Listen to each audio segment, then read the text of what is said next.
नमस्कार दोस्तों, welcome back to your own channel Adhishthan commerce classes. आज के वीडियो का हमारा सब्जेक्ट है secretarial practice, 9 number chapter depository system and today's topic is constituents of depository system. So video को शुरू करने से पहले दोस्तों इतना ही कहना चाहूँगा, अगर आपने फर्स्ट टाइम चैनल को विजिट किया है तो प्लीज़ चैनल को सब्सक्राइब करना, साथ में जो बेल आइकन दिया है उसको भी हिट करना ताकि आपको रेगुलर अपडेट मिलते रहे। तो चलिए फटाफट स्टार्ट करते हैं आज के वीडियो को। Constituents of a depository system. All operations under the depository system is performed by depository with the help of its constituents as explained below.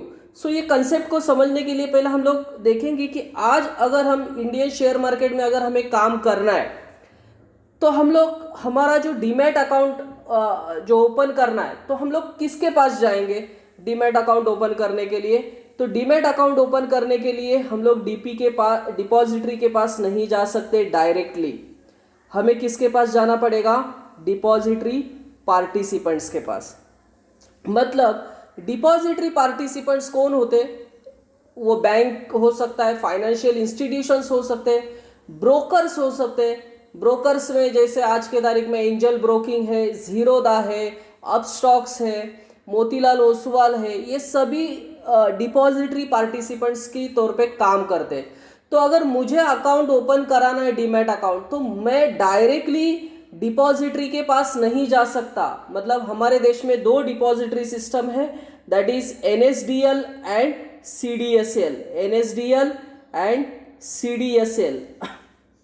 तो मुझे कहाँ जाना पड़ेगा, मुझे जाना पड़ेगा डिपॉजिटरी पार्टिसिपेंट्स के पास, ब्रोकर्स के पास, और मेरा डीमैट अकाउंट ओपन कराना पड़ेगा। सो डिपॉजिटरी एक जैसे हमारे देश में बैंकिंग सिस्टम है, तो जिस तरीके से बैंकिंग सिस्टम में आरबीआई जिस तरीके से काम करती है, सेंट्रल बैंक, उस तरीके से डिपॉजिटरी काम करता है। मतलब डिपॉजिटरी और इन्वेस्टर का डायरेक्टली कभी रिलेशन नहीं आएगा। अगर इन्वेस्टर को कहीं जाना है तो उसे जाना पड़ेगा डायरेक्टली डिपॉजिटरी पार्टिसिपेंट्स के पास। तो इन्वेस्टर कौन होता है, इन्वेस्टर होता है ये the beneficial owner, that is BO, that is the beneficial owner, and the issuer company, मतलब जो भी शेयर डिबेंचर बॉन्ड इशू करने वाली कंपनी है, that is the issuer company. So depository participants, the beneficial owner and the issuer company are the four constituents of the depository system. तो चलिए एक एक देखते हैं हम लोग। Depository, it is an organisation like a central bank. देखिए most important line, it is a organisation like central bank. जिस तरीके से रिजर्व बैंक ऑफ इंडिया हमारे देश में काम करती है, उसी तरीके से जो डिपॉजिटरी है एनएसडीएल और सीडीएसएल है, ये काम करते हैं।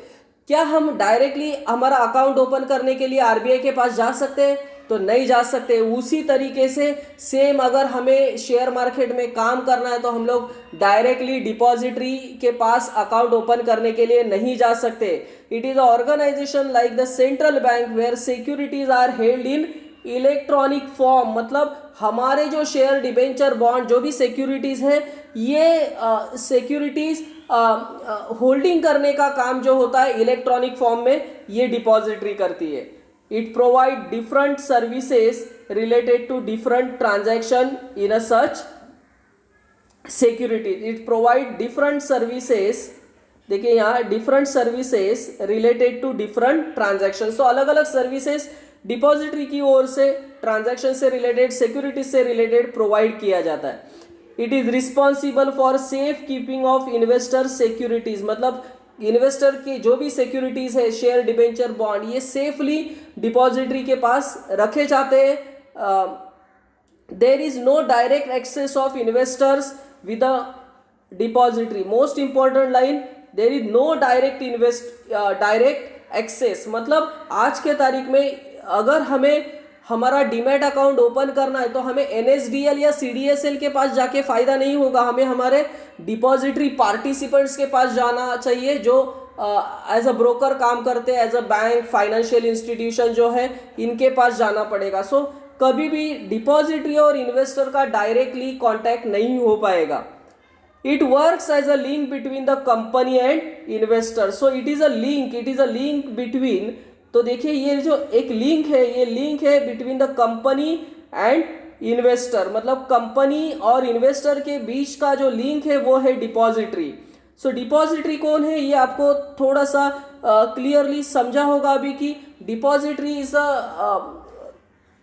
एक सेंट्रल बैंक की तरह काम करने वाला ऑर्गेनाइजेशन है जो इन्वेस्टर के शेयर होल्डर्स के शेयर्स इलेक्ट्रॉनिक फॉर्म में, डिबेंचर बॉन्ड इलेक्ट्रॉनिक फॉर्म में कस्टोडियन की तरह काम करता है। कभी भी इन्वेस्टर और डिपॉजिटरी का कांटेक्ट नहीं हो सकता। जिस तरीके से आरबीआई और जो अकाउंट होल्डर है इसका कांटेक्ट नहीं हो सकता, हमें अकाउंट ओपन करना है तो स्टेट बैंक या आईसीआईसीआई बैंक यही जाना पड़ेगा। उस तरीके से सेम तरीके से कभी भी हमें डिपॉजिटरी के साथ एनएसडीएल सीडीएसएल के पास जाने का ज़रूरत नहीं है, हमें हमारे डिपॉजिटरी पार्टिसिपेंट्स को कांटेक्ट करना पड़ेगा। सो दूसरा जो कंस्टिट्यूएंट्स है वो है depository participants. Depository participants, it is a agent of the depository. Depository participants कौन है? It is agent of the depository. अभी डिपॉजिटरी कौन है? एनएसडीएल एंड सीडीएसएल, ये दो डिपॉजिटरी सिस्टम हमारे देश में आज के तारीख में काम कर रहे हैं, एनएसडीएल एंड सीडीएसएल। सो ये दो डिपॉजिटरी हमारे देश में काम करते हैं और डीपी इनके बिहाफ पे एज एजेंट की तरह काम करते हैं। DP is registered under SEBI act, but DP इनको रजिस्टर्ड होना पड़ेगा सेबी एक्ट में। It enjoy right and obligation as specified under the SEBI depository and participant regulation act 1996। जब से हमारे देश में डिपॉजिटरी का शुरुआत हुआ था 1996 में। सो जो भी डीपी है, डिपॉजिटरी पार्टिसिपेंट्स है, इन्हें सेबी एक्ट में खुद को रजिस्टर्ड करके लेना पड़ेगा। It is N intermediary appointed by the depository. Intermediary बोलो या एजेंट बोलो, दोनों सेम है। यहाँ देखिए एजेंट बोला था, यहाँ इंटरमीडियरी बोला था।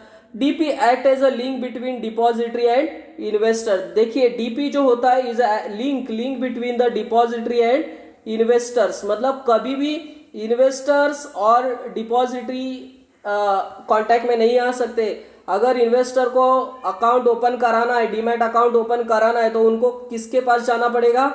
डीपी के पास जाना पड़ेगा। It directly deals with the customers, it stand statement of accounts periodically. अगर हम डीपी के पास जाते हैं, मतलब हमारे ब्रोकर्स के पास जाते हैं, तो हम लोग जो भी अकाउंट ओपन करते हैं, जो भी ट्रांजैक्शंस करते हैं, उसका स्टेटमेंट हमें डीपी भेजते रहता है। It functions like a securities bank. जिस तरीके से बैंक में पैसा रखा जाता है, bank is the custodian of the money, उसी तरीके से डिपॉजिटरी पार्टिसिपेंट्स या डिपॉजिटरी पार्ट जो है वो हमारे जो मनी है उसको क्या करता है, मतलब it functions like a securities bank. Security का बैंक है, जैसे बैंक मनी का बैंक होता है, वैसे ये सिक्योरिटी का बैंक है। इट फैसिलिटेट डीमटेरियलाइजेशन मतलब फिजिकल फॉर्म से इलेक्ट्रॉनिक फॉर्म में कन्वर्ट करना, मतलब आपके जो भी शेयर्स डिबेंचर बॉन्ड होंगे इनको फिजिकल पेपर फॉर्म से इलेक्ट्रॉनिक फॉर्म में कन्वर्ट करना, that is the dematerialisation. 8 point, it credits securities in the event of right issue, bonus issue. जब कंपनी राइट इशू देगी, बोनस शेयर्स देगी, तो ये आपके अकाउंट में क्रेडिट करने का काम करेंगे depository participant. It handle the instant transfer of पे आउट्स लाइक डिविडेंड, इंटरेस्ट, जो भी कंपनी की ओर से दिया जाता है ये सभी अकाउंट्स में क्रेडिट किया जाता है डीपी की तरफ से। It settle trades electronically. Following can work as a DP. देखिए कौन कौन हमारे देश में डीपी की तौर पे काम कर रहे हैं आज। देखिए यहाँ पूरा लिस्ट दिया है, ये financial institution, banks, approved foreign banks, custodian responsible for overseeing operation of assets, funds, stock brokers, clearing corporations, NBFCs जैसे बजाज फाइनेंस है, बजाज फिनसर्व है, रजिस्टर टू इशू और शेयर ट्रांसफर एजेंट्स, जो भी एनबीएफसीज वगैरह है ये सभी काम करते हैं as a DP. The DP maintains account of security of each investors DP has a unique number of identification, मतलब जब आप डीपी के पास अकाउंट ओपन करते हैं तो एक क्लाइंट आईडी आपको दिया जाएगा, यूनिक अकाउंट नंबर, जैसे बैंक में अकाउंट नंबर देते हैं उसी तरीके से डीपी की ओर से आपको यूनिक नंबर दिया जाएगा, वही आपका क्लाइंट आईडी होगा। देन थर्ड पार्टी जो है, थर्ड कंस्टिट्यूएंट जो है, that is the beneficial owner. Beneficial owner जो होते हैं वो इन्वेस्टर होते हैं।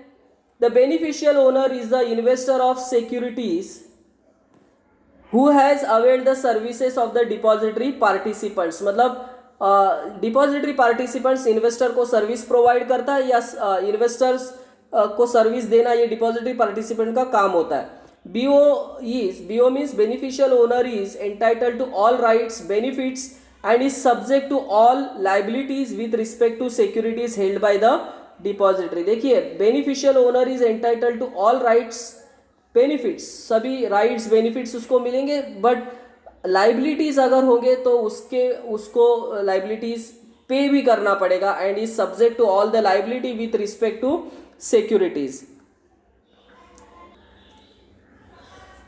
The BO can be called client of the depositors और DP। तो बेनिफिशियल ओनर जो है ये क्लाइंट होते हैं DP के लिए या डिपॉजिटरी के लिए। Then fourth point, BO client is required to open a demat account with the DP for electronic holding of securities. देखिए, जो बेनिफिशियल ओनर है एज अ क्लाइंट की और क्लाइंट के तौर पे उसे DP के पास अकाउंट ओपन करना पड़ेगा। BO has to pay charges to the DP for availing services of DP, but जब BO अकाउंट ओपन करेगा तो उसको क्या करना पड़ेगा, चार्जेस पे करना पड़ेगा। BO has to pay charges to the DP for availing the services of DP से सर्विस लेने के लिए BO को, मतलब बेनिफिशियल ओनर को या सिंपल भाषा में इन्वेस्टर को चार्जेस पे करना पड़ेगा। BO is given unique account number which securities are held। तो मैंने पहले ही बोला, जिस तरीके से बैंक में जाके आपको अकाउंट नंबर मिलता है, सेम DP के पास अकाउंट ओपन होने के बाद आपको क्या मिलेगा, यूनिक अकाउंट नंबर या क्लाइंट आईडी जिसको बोलते हैं। Then fourth constituents, that is the issuer company, मतलब कंपनी जो शेयर डिबेंचर बॉन्ड इशू करते हैं। आज के तारीख में रिलायंस, गोदरेज, इन्फोसिस, TCS, टेक महिंद्रा या जो जितने भी कंपनीज इंडियन शेयर मार्केट में काम करते हैं ये होते हैं issuer company. It means the company which has issued the security which are dematerialise. तो जो भी कंपनी शेयर डिबेंचर बॉन्ड या सिक्योरिटीज इशू करती है इसे हम इशूअर कंपनी कहेंगे। It must be registered with the depositors, but ये सभी जो कंपनी है ये रजिस्टर्ड होना चाहिए डिपॉजिटरी के पास। सो आई होप दोस्तों ये जो कंस्टिट्यूएंट्स के जो पॉइंट्स है 4 ये आपको अच्छे से समझे होंगे। मेरे एफर्ट्स आपको पसंद आए तो प्लीज़ लाइक करना, दोस्तों के साथ शेयर करना। That's it, thank you very much दोस्तों। We will be meeting in our next video, तब तक के लिए बाय बाय।